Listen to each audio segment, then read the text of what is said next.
Dende a noite dos tempos, fálase de personaxes enigmáticos que viven nas montañas, nos ríos ou nas fervenzas, como a da nosa lenda, o Pozo Bastón. Conta a lenda que un mouro achegouse a un mozo do Araño que estaba facendo o servicio militar en África e preguntoulle de onde era. E como lle dixo que do Araño, o mozo preguntoulle se sabía onde quedaba o Pozo Bastón. Como o mozo lle dixo que sí, o mouro explicoulle ben o que tiña que facer. Deulle 3 bolos e faloulle así: non perdas os bolos, non lle digas nada disto a ninguén e, sobre todo, tes que chegar ali sen que lles falte farangullo ningún. Enteiros.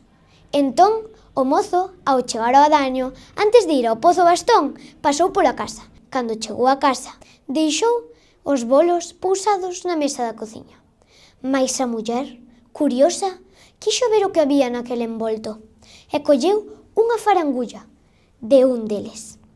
O mozo moito arrifou, mais non había remedio, e encamiñou cara ao Pozo Bastón, tal e como lle dixera o mouro.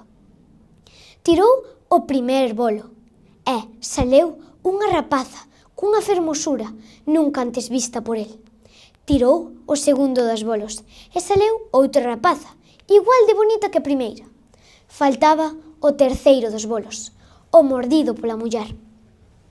Tirouno e viu como pelexaba por saír da auga unha rapaza, igual de fermosa que as outras.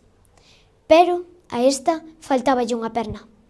Moito turrou a rapaza, mais, como non era quen de saír ao pozo por si soa, agarrouse ás súas irmás e foron outra vez as 3 para o fondo da fervenza. E ali estarán aínda, entre os cachóns de auga batida, naquela fermosa fervenza, que agora chámase Pozo Bastón.